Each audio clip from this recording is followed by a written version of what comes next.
Radio Libre en Périgord, 102.3, c'est votre émission d'actu locale.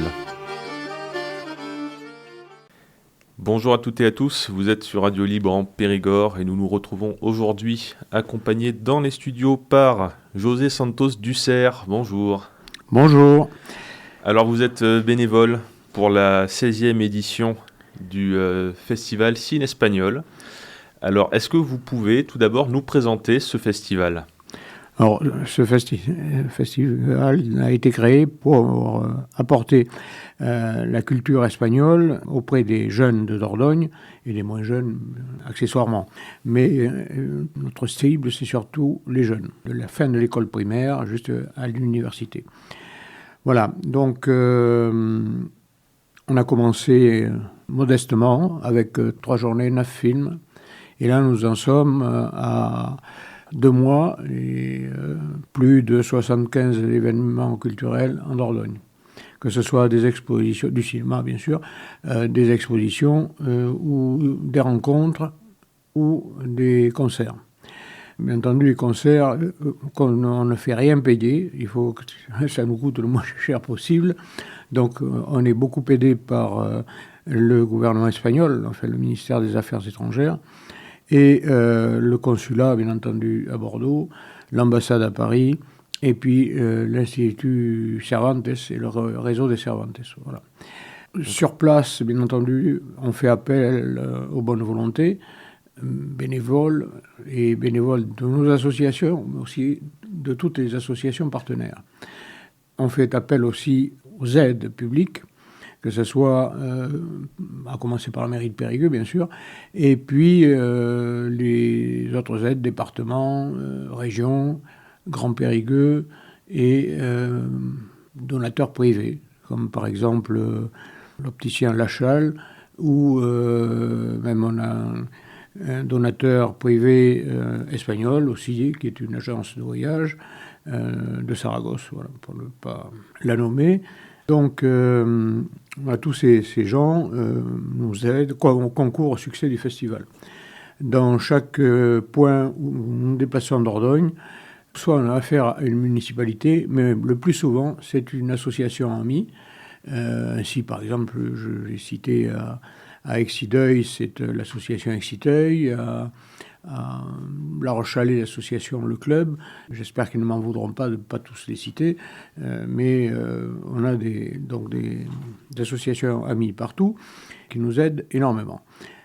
D'autre part, nous avons des partenariats forts, comme par exemple celui avec Cinépassion en Périgord, qui est donc, comme vous le savez, l'agence de vulgarisation du cinéma, agence du cinéma en Dordogne, puisque maintenant il s'occupe aussi des nouveaux studios à Sarlat. Donc là, c'est un partenariat fort parce qu'on établit un programme. C'est eux qui nous apportent les films, les nouveaux films, si vous voulez, qui viennent de sortir ou qui vont sortir, etc. Et grâce à eux, on peut projeter. La difficulté avec le cinéma hispanique, parce que je ne parle pas que de l'Espagne, il y a aussi l'Amérique du Sud, la grosse difficulté, c'est les sous-titres en français. Parce que la France c'est un petit pays par rapport au reste du monde qui, lui, parle en majorité anglais. Donc, il est compréhensible que les maisons de production cinématographiques espagnoles ne puissent pas traduire pour le français, les petits langages des pays de l'Est, etc., parce que la clientèle n'y est pas pour acheter les films et pour les propager. Alors, seuls les plus grands réalisateurs peuvent voir leurs films sous-titrés en français. Alors, quelquefois, lorsqu'il faut une présentation en France pour concourir à un festival, bien entendu, là, on fait des sous-titres en français, mais ils ne sont pas commercialisés comme ça. On apporte le film sous-titré momentanément en français pour le présenter, pour éventuellement gagner un prix, mais si, bien sûr, il gagne un prix, à ce moment-là, il est commercialisé avec des sous-titres en français.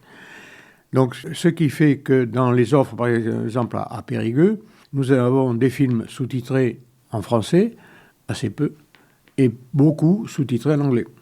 D'autres qui n'ont pas de sous-titres du tout, parce que je vais chercher des films, disons, anciens, donc qui, eux, n'ont pas connu la furie des sous-titrages, parce que, destinés au marché hispanique uniquement. Mais ce sont d'excellents films, voilà. Parce que les gens ne comprennent pas qu'on offre des films sans sous-titres français, voilà. Concernant ce festival, parce qu'on enregistre le 18 mars, donc il a déjà commencé depuis quelques jours. Oui, donc il a commencé le 5. Oui. Mais concernant Périgueux, ce qui nous intéresserait serait de se concentrer peut-être sur certaines diffusions de films à Périgueux. Si on parle de Périgueux, on va parler du Grand Périgueux. Si vous du Grand Périgueux, oui. Parce que, Périgueux, c'est le gros morceau, bien sûr. On a eu une semaine complète à l'amphithéâtre Jean Moulin, donc à côté de la bibliothèque, de la médiathèque, Pierre Fanlac, avenue Pompidou. Je précise parce que beaucoup de gens ne savent pas trop où ça se situe quand on parle d'amphithéâtre Jean Moulin. Donc là, nous aurons à peu près 25 ou 26 séances avec des films et une conférence. Ça pour Périgueux. Ensuite, à côté, nous aurons à Trélissac, nous avons 2 journées avec 5 films au total, dont 2 qui sont dédiés aux enfants des écoles primaires. Voilà. Les terminales des écoles primaires. Toujours avec sous-titres, bien sûr. Voilà. Donc, on espère que ça va marcher. C'est un essai que l'on fait à Trélissac pour voir si ça accroche, quoi. Je suis persuadé que ça va accrocher parce qu'on a déjà fait l'expérience avec des dessins animés en espagnol sans sous-titres. Et les enfants riaient là où il fallait rire. Donc, ils comprenaient très bien, voilà, ce qui se passait. Donc là, on pense que ça va accrocher. On verra. L'avenir nous le dira. Et si ça marche, eh bien, on renouvellera l'expérience à Trélissac ou ailleurs, selon la demande. Parce qu'on projette ça dans le petit amphithéâtre de la médiathèque de Trélissac, qui est limité, la jauge est limitée à 70 places. Ils ont 2 classes pas trop chargées, avec les maîtres, à chaque séance. Voilà, donc ça c'est pour Trélissac. Ensuite nous aurons une soirée avec 2 films à Boulazac. Donc là je pense que nous avons fait le tour de tout ce qui est dans le Grand Périgueux. Concernant le cinéma et la diffusion de films. Voilà. Mais vous proposez aussi maintenant d'autres choses. Oui, nous avons des concerts. Alors là, la période des concerts est passée pour le duo Sostenuto qui reviendra le 10 avril pour un petit impromptu musical lors de notre soirée privée. Donc voilà, le public sera restreint. Autre concert important. On a réussi à convaincre Christian Mouyen et Valérie Leroux. Bon, Christian Mouyen, pas la peine de le présenter, c'est l'organiste en chef de la cathédrale Saint-Front. Et Valérie Leroux l'accompagne quelquefois, un flûte traversière. Valérie est une excellente flûtiste qui est, disons, de très très bon niveau, qui jusqu'à présent était chirurgien dentiste et qui veut se dédier maintenant à la musique. Elle a raison, mais j'espère qu'elle en vivra d'ailleurs. Voilà. Donc, tous les deux nous permettent d'offrir un concert sur les folies d'Espagne, c'est-à-dire les folies musicales. Nous serons à Sorges le 29 mars, samedi 29 mars, et le 3 avril, excusez-moi, à l'église de Saint-Martin, qui a une très bonne acoustique, c'est dit en passant, donc avec toujours le même concert, et j'espère, puisque c'est à 14h, j'espère que là, nous aurons un public jeune qui viendra. Bon, je sais que c'est dans une église, mais malheureusement, il y a très peu de salles, je dirais laïques, entre guillemets, qui est une bonne acoustique. C'est vrai. Donc, on se rabat sur les bonnes acoustiques que l'on connaît. Et puis après tout, à ce moment-là, ça devient un bâtiment dédié au spectacle et pas au culte. Donc, je dis ça parce qu'il y a toujours il y a des gens qui disent « Ah non, mon fils, tu vas pas aller là-bas parce que, c'est pas notre religion. » Alors que ça n'a rien à voir. Non, rien du tout. La seule religion, là, c'est la musique. Oui. Voilà. Donc, je compte beaucoup sur la jeunesse pour être là. Quand je parle de jeunesse, ça va de 10 ans à 77 ans, quoi. Voilà, donc pour ces deux concerts, celui de Sorges sera suivi traditionnellement comme tout ce que l'on fait à Sorges par un dîner paella. Voilà, je signale. Le concert, lui, est gratuit. La paella, il faut payer le traiteur. Donc ça, c'est autre chose. C'est un plan commercial, mais pour le traiteur, pas pour nous. Voilà, donc oui, je parlais de gratuité. Tous nos spectacles, toutes nos propositions sont gratuites. Alors, quelquefois, il nous arrive d'offrir une petite bouteille d'huile. Cette année, il nous en reste très peu, mais on va offrir quand même ce qui nous reste. Voilà. Donc, les premiers arrivés sont les premiers servis. Donc, je vais entrer un peu dans le détail pour Périgueux en vous parlant d'une conférence qui aura lieu mercredi matin, 9 avril, à 10h. Raphaël Navarre viendra nous parler de Pierre Paris. Pierre Paris, qui était un archéologue et historien de l'art, et qui a fondé notamment en Espagne, à Madrid, la Casa Velázquez, donc qui était une sorte de musée d'archéologie. Et il a dirigé aussi le musée archéologique de Bordeaux, je crois. Donc ce conférencier va s'attacher qui est d'origine espagnole aussi, donc il va s'attacher en français à expliquer quelle a été l'action de ce monsieur Pierre Paris en Espagne, à la découverte notamment de Irún, Italica, Sagunto, d'autres zones comme Elche par exemple, où il n'a pas découvert, parce que celui qui a découvert, l'inventeur si vous voulez, ça a été un agriculteur d'Elche, qui ne savait pas ce qu'il avait dans les mains. Et donc Pierre Paris lui a acheté cette statue. Lui, il savait ce qu'il y avait, et il a empêché le coup de pioche malheureux, et il a récupéré cette statue qu'il a apportée en France, donc je crois au Louvre, je ne sais pas trop où exactement, mais notre conférencier l'expliquera. C'est la fameuse Dama de Elche. Donc, on comprend, on voit ça dans cette statue, ce buste plutôt. On le voit dans tous les livres d'espagnol à partir de la 3e. Je crois que vous avez cette statue avec les cheveux, voilà, en tambourin. coiffe. Voilà. Ouais. Voilà. Ouais. Donc, ça, c'est la Dama de Elche, qui est une célébrité. Mais ce n'est pas la seule chose qu'il a concouru à dévoiler, et il a fait une sorte de publicité, si vous voulez, ce qui a empêché notamment le pouvoir public espagnol de saccager. Vous savez, on fait un trou, ah merde, une vieille pierre, on rebouche, ou on bétonne. Voilà, ça les a empêchés de faire ça. Ce qui est très bien, parce que, par exemple, sans des gens comme Pierre Paris, Mérida en verrait rien, quoi, hein. Que c'est les plus belles ruines romaines qui existent en Europe, quoi. Donc, on ne trouverait plus rien. Alors là aussi, c'est gratuit, hein, et même on va plus loin, parce que... Et ce sera quel jour ? Alors, c'est le mercredi 9 avril à 10h.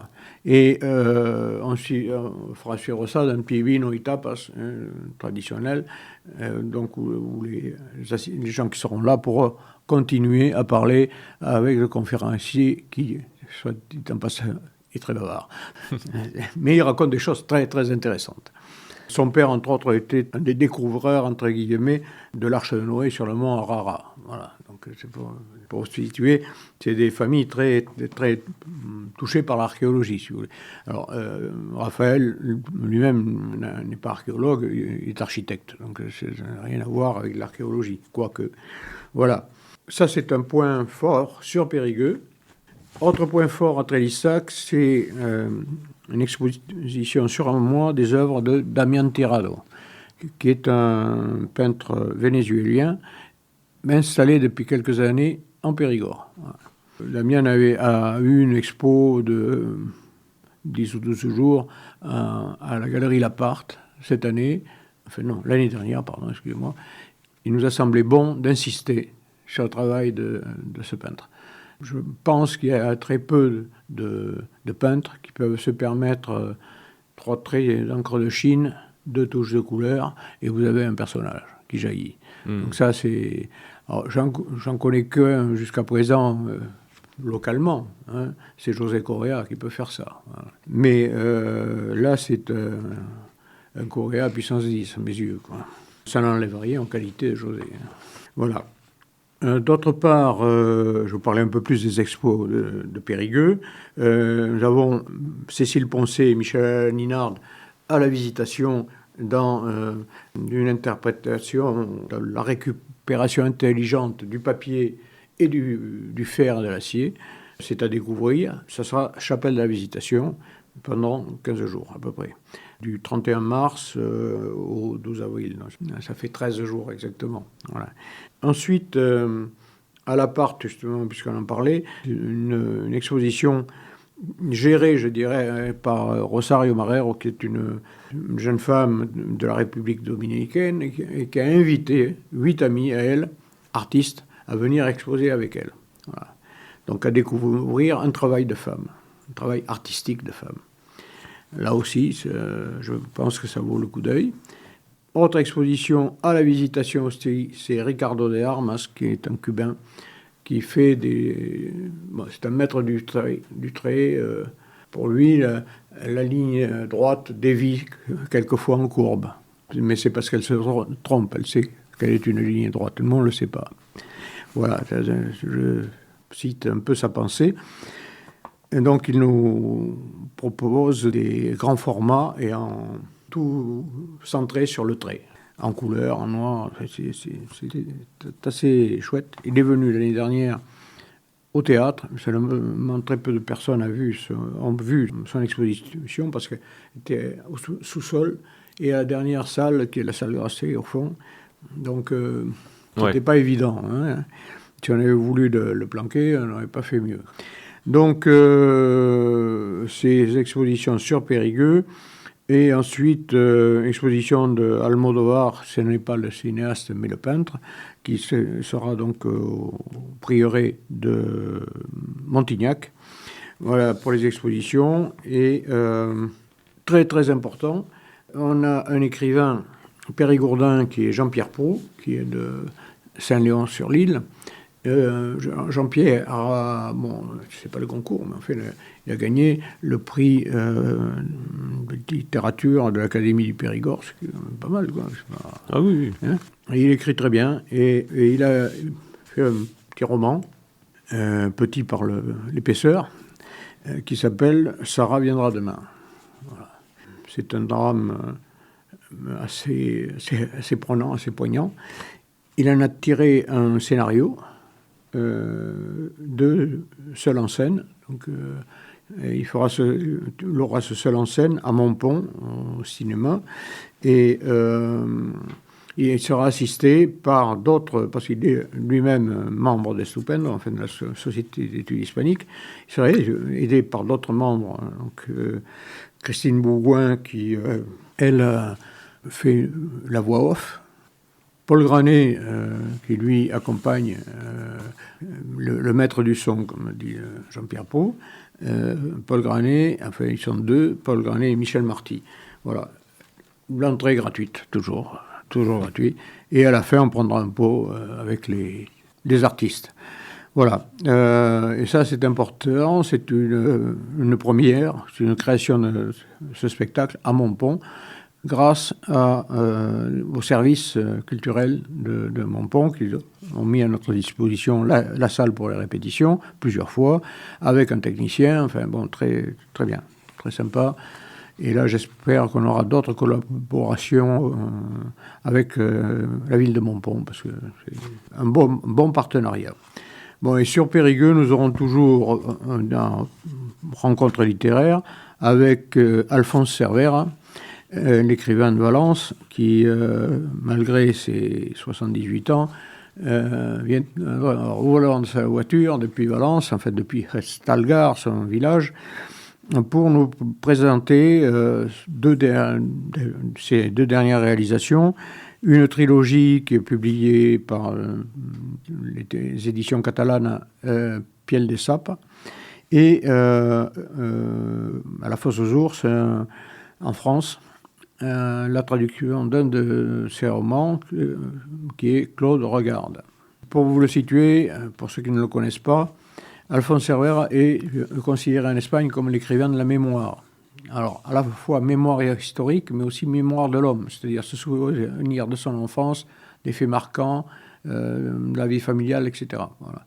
Il décrit comme personne les méandres de la mémoire. C'est vraiment intéressant.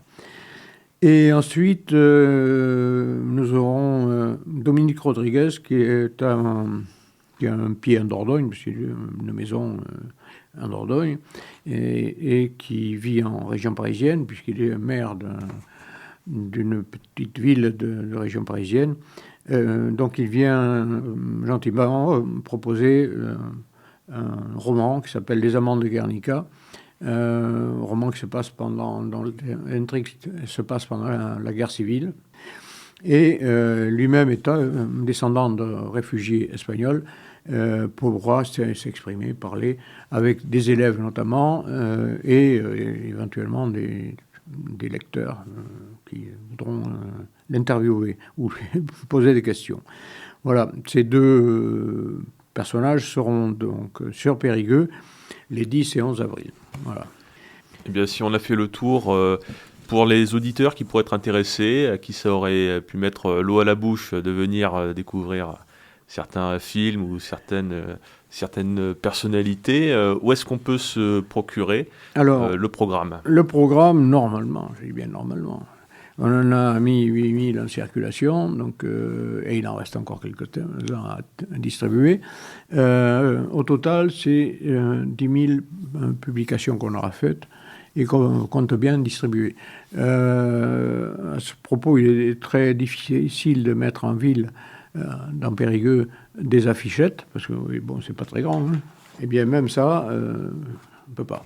D'accord. Ou alors on a beaucoup de mal.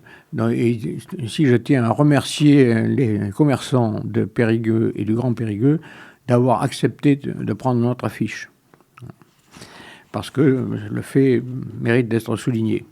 Quant aux autres, je comprends leurs arguments. Donc, bien souvent, le commerçant prend les programmes parce que ça le dérange moins que d'obstruer sa vitrine par plusieurs affiches. Eh oui.